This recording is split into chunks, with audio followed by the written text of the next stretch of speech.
सभी प्यारे व्यूवर्स को मेरा प्यार भरा नमस्कार। कैसे हो प्यारे साथियों? उम्मीद करती हूँ आप सब बहुत अच्छे हैं। और जिन साथियों के एग्ज़ाम हैं, जो तैयारी कर रहे हैं, वो तो तैयारी में लगे हुए हैं। और आज की इस वीडियो में हम बात करेंगे साथियों थोड़ी सी कि किस प्रकार का हमें अपना व्यवहार रखना चाहिए, समाज हो, हमारा कार्यस्थल हो या यहाँ तक कि हमारा घर भी हो। जो मैंने थोड़ा अनुभव किया है इन 2 साल और 4-5 महीने हो गए मुझे नौकरी लगे हुए भी। उससे पहले तो मैं कम उन चीज़ों का अनुभव करती थी, लेकिन अब जो 2 साल से 2.5 साल से मैं यहाँ नौकरी में हूँ, तो मैं उन चीज़ों को ज़्यादा कहीं न कहीं उनको मैं नोटिस कर पाती हूँ, अनुभव कर पाती हूँ कि देखिए कैसा-कैसा व्यवहार होता है लोगों का किस प्रकार से। तो इसकी शुरुआत मैं करनी चाहूँगी कबीर जी की एक दोहे से कि कबीरा खड़ा बाज़ार में, माँगे सबकी खैर, ना काहू से दोस्ती, ना काहू से बैर। जी हाँ साथियों, बहुत पुराने समय में कबीर जी ने ये बहुत शानदार बात कही थी। इस दोहे के पीछे मुझे जो रीज़न समझ में आता है वो यही है कि हमें ना ही तो किसी से बहुत अधिक प्रगाढ़ दोस्ती करनी चाहिए इस ज़माने में।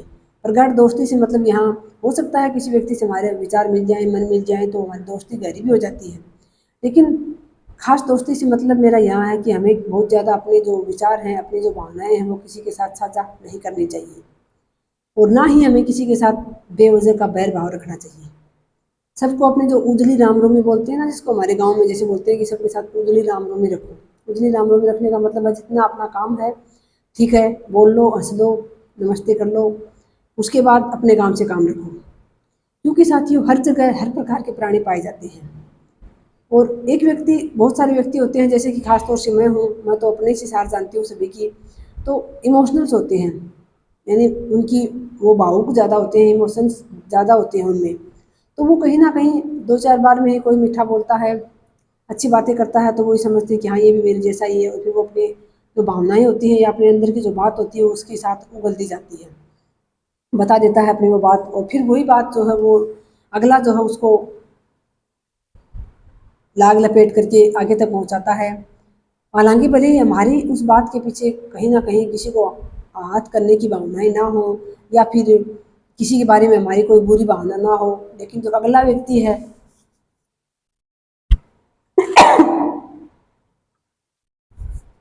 वो उसको इस प्रकार से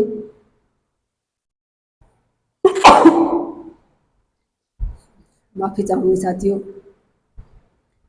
इस प्रकार से पहुँचाता है अगले तक कि वो बात कहीं न कहीं फिर गलत साबित हो जाती है। अब जैसे कि जहाँ काम करते हैं वहाँ भी जैसे 15-16 लोगों का स्टाफ होता है, कहीं 10-12 का होता है, कहीं 20 का भी होता है। या फिर जहाँ हम बाहर गाँव में रहते हैं वहाँ जिस परिवार के साथ हम रहते हैं, जैसे कि अगर बाहर अकेले रहते हैं तो हम अकेले तो घर किराए पे ले नहीं सकते तो हमें किसी परिवार के साथ ही रहना होता है। तो वहाँ भी हमें लोग मिलते हैं तो हर प्रकार के व्यक्ति होते हैं साथियों।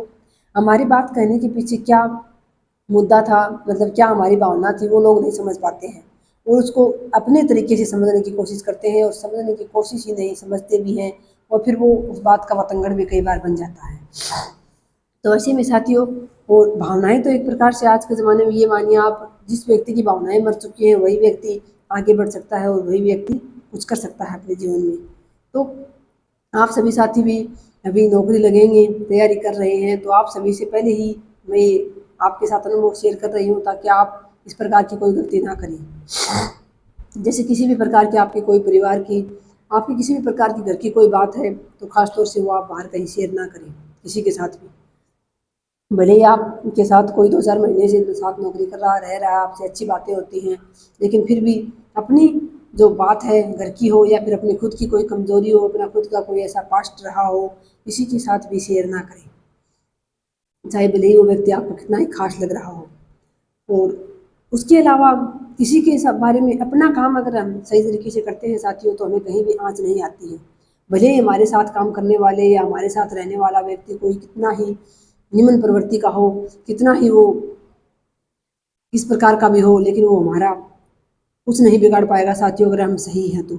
हाँ, वो कुछ दिनों के लिए हमें मानसिक परेशानी दे सकता है, हमारे लिए हमारे कार्यस्थल पर कोई मुसीबत खड़ी कर सकता है या फिर कोई और हमारे लिए आफत पैदा कर सकता है। लेकिन अगर हम सही हैं, अपना काम ईमानदारी से कर रहे हैं, तो कहीं ना कहीं फिर जो है ईश्वर हमारा साथ जरूर देते हैं और हम उस मुसीबत से बाहर निकल आते हैं। तो मेरा तो ये अनुभव है साथियों कि हमेशा से ही मैं लड़ाई झगड़े से बच के रहना चाहती हूँ। भले ही घर में कोई भी बात हुई हो, मुझ पर कोई भी इल्ज़ाम लगाया जाए, लेकिन मैं कभी भी लड़ाई झगड़ा नहीं कर पाती हूँ साथियों। जहाँ भी लड़ाई होती है मैं पहले ही डर जाती हूँ, रोना आता है मेरे को। ऐसे ही कभी जैसे साथ में काम करते हैं तो स्कूल में भी कोई ऐसी बात हो जाती है, तो भले ही कोई मेरे, हालांकि ये मेरी बहुत बड़ी कमजोरी मानती हूँ मैं साथियों, और इस प्रकार से नौकरी करना भी एक प्रकार से लोग मुश्किल कर देंगे आगे। मुझे भी लगता है कि कैसे मैं पूरी नौकरी कर पाऊंगी, लेकिन फिर लगता है कि इतनी ज़िंदगी निकल गई तो आगे भी भगवान ज़रूर साथ देंगे। क्योंकि मैं साथियों अपने हक के लिए भी, अपनी बात रखने के लिए भी नहीं बोल पाती हूँ। पता नहीं क्या ही भावनाएं हैं मेरे अंदर की मुझे सबसे पहले रोना आता है। क्योंकि ना तो मैं किसी के बारे में कुछ गलत करती हूँ, ना मैं गलत सोचती हूँ, ना मैं, गलती की बात अलग होती है साथियों, गलती सभी से होती है, मेरे से भी हो जाती है। लेकिन जानबूझ के मैं किसी के बारे में ना तो कुछ गलत कहती हूँ, ना मैं गलत करने की सोचती हूँ। अपना काम है वो भी मैं साथियों अप टू डेट इन काम टाइम से करना चाहती हूँ। और लेकिन फिर भी मेरे से बोला नहीं जाता साथियों, ये मेरी बहुत बड़ी कमजोरी है। और अगर मेरी बहन की किसी, क्योंकि जेंट्स तो फिर भी मजबूत होते हैं, लेकिन कुछ बहनें होती हैं जो इस प्रकार की होती हैं, तो उनसे मैं यही कहना चाहूँगी अगर आप भी इस प्रकार की कमी है आप में, तो आप इस कमी को समय रहते दूर कर लें। अपने काम से काम रखें और हमेशा जो है अपनी बात रखने का आप मादा रखिए, हिम्मत रखिए कि आप जहाँ आप सही हैं वहाँ आप अपनी बात बोलकर कह सकें। हालांकि मैं नहीं कह पाती हूँ, लेकिन फिर जब मैं नहीं कह पाती हूँ, नहीं बोल पाती हूँ, तो फिर मैं भगवान के ऊपर छोड़ देती हूँ कि भगवान आप देख लो, मेरे तो इसके पीछे कोई दुर्भावना है नहीं, बाकी आप जानो, अपना काम जाने। तो फिर साथियों मैं उस बात का जवाब देना देना जो है वो समय पर या फिर भगवान पर छोड़ देती हूँ। हमेशा से मैं यही करती आई हूँ साथियों। कभी मेरे से किसी प्रकार की बातचीत में, जैसे घर में भी 2 लोग रहते हैं, 4 लोग रहते हैं, तो वहाँ भी किसी न किसी बात को लेके आपस में विचार नहीं मिलते हैं, तो हो जाता है लड़ाई झगड़ा। तो कुछ व्यक्ति लड़ाई करने में एक्सपर्ट होते हैं, वो तो कुछ का कुछ इल्ज़ाम भी लगा देते हैं, और जहाँ व्यक्ति सही होता है बिल्कुल, वहाँ भी उसको ऐसे-ऐसे इल्ज़ाम सहने या सुनने पड़ जाते हैं। लेकिन फिर भी साथियों कभी मुड़कर जवाब देना है, लड़ाई करना तो आया ही नहीं। तो सोचती हूँ यहाँ तक भगवान साथ देता आया है तो आगे भी देगा ज़रूर। लेकिन आप सभी से यही कहना चाहूँगी, कल को आप नौकरी करोगे, किस जगह आप जाओगे, तो वहाँ जो है आप एक तो अपनी बात कहने की हिम्मत रखना, जहाँ आप सही हैं वहाँ बोलने की हिम्मत रखना अपने अधिकारों के लिए। और दूसरी बात साथियों, अपने मन की बात जो है, किसी भी प्रकार की अपने मन की, घर की बात, भले ही आपने कितना ही, जिस प्रकार से मैंने संघर्ष करके नौकरी पाई है, मैंने वो संघर्ष की जो बातें हैं वो शुरुआत में आपके साथ शेयर कर दी। तो कुछ लोग ऐसे बैठे हैं जो, जिनका काम ही है वो उन्हीं बातों को मैनिपुलेट करके बार बार नेगेटिव कमेंट्स मेरे वीडियो पर करते हैं। भले ही उनको भी पता है, वो मेरे आसपास के लोग भी हो सकते हैं, उनको भी पता है मैं सही हूँ, मैं क्या कर रही हूँ, लेकिन फिर भी वो ये सोचते हैं कि यहाँ क्यों सोशल मीडिया पे बोलती है, या ये क्यों पहुँच गई यहाँ तक। तो वो लोग फिर कीचड़ उछालने का काम करते हैं, उनका काम यही होता है। तो मैंने तो कहीं न कहीं, ऐसी कोई भावना नहीं थी मेरी, बताने के पीछे रीज़न यही था कि कहीं न कहीं आप लोगों को भी ये लगे कि हाँ, परिस्थितियाँ सबकी अनुकूल नहीं होती है, विपरीत परिस्थितियों में ही तैयारी करनी पड़ती है। ये बत सोच के मैंने आपके साथ वो बातें शेयर की थी, लेकिन मुझे नहीं पता था वही बातें फिर बाद में इस प्रकार से मैनिपुलेट करके लोग जो अपने अकॉर्डिंग, जैसे उनकी ह्यूमन प्रवृत्ति होती है उसके अकॉर्डिंग वो उसको फिर करेंगे। लेकिन साथियों इससे मुझे कुछ फ़र्क नहीं पड़ता, जो जैसा कर रहा है वो उसका कर्म है, वो उसको भरेगा।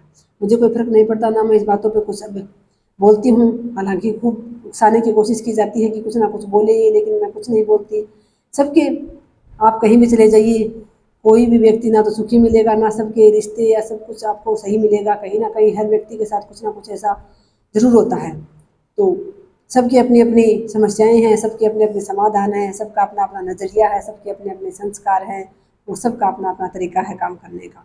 लेकिन मेरा ये तरीका जो है, एक तो ये भावनात्मक होना बहुत ज़्यादा, ये मुझे हमेशा से ही घर में भी पहले पागल करार देता आया था कि पढ़ी-लिखी होकर भी अनपढ़ बोला जाता था मुझे घर में कि पढ़ी-लिखी अनपढ़ है तू। क्योंकि साथियों मैं थी ही हद से ज़्यादा इमोशनल, जहाँ हमें पता होता कि कोई व्यक्ति एकदम पत्थर है, भावनाओं से रहित है, और फिर भी हम उससे उम्मीद कर लेते हैं कि नहीं वो कभी तो हमें समझेगा, कभी तो वो हमारी बात पर गौर करेगा, तो फिर वो पागल ही होता है जो ऐसे व्यक्ति से बार बार उम्मीद कर लेता है। तो बाहर भी मुझे इमोशंस के कारण ये समझा जाता है कि मैं तो पागल हूँ। हाँ साथियों, कहीं ना कहीं बहुत ज़्यादा इमोशंस होना पागल होने जैसा ही होता है, इतने भावनात्मक हमें नहीं होना चाहिए। कम से कम अपनी जो बात है उसको कठोरता से रखने का हमारे अंदर मादा होना चाहिए, हिम्मत होनी चाहिए। लेकिन अब साथियों पता नहीं मैं जैसी हूँ वैसी हूँ। अब ना तो मेरे से बेवजह की किसी के साथ बहस होती है, बेवजह की क्या साथियों, वजह की ही नहीं होती है, तो फिर बेवजह की तो कहाँ से होगी। लेकिन आप सभी साथियों से ये सब बताने के पीछे बस मेरा उद्देश्य यही है कि आप ऐसा कुछ भी बाहर कहीं भी शेयर ना करें। आपकी कोई कमज़ोरी है, आपकी कोई बात है, और अपने अधिकारों के लिए लड़ना सीखें, बोलना सीखें, बात बात पर भावुक ना हों। पहले से ही आप पत्थर दिल हो जाए, एक प्रकार से भावनाओं को मार दें, और आगे की जो आप नौकरी लगने के बाद कुछ समस्याएं आ सकती हैं आपके साथ, आपके जीवन में, उनके लिए आप कमर कस लें, तैयार हो जाइए। क्योंकि अभी जब परीक्षा के बाद परिणाम आएगा तो निश्चित रूप से आप सफल होंगे, और फिर आपको आगे की जो ज़िंदगी है वो अपनी जीनी है। उसी हिसाब से कार्यस्थल पर बहुत सारे लोगों के साथ आपको भी काम करना है। बहुत बहुत आभार, नमस्कार, जय श्री राम।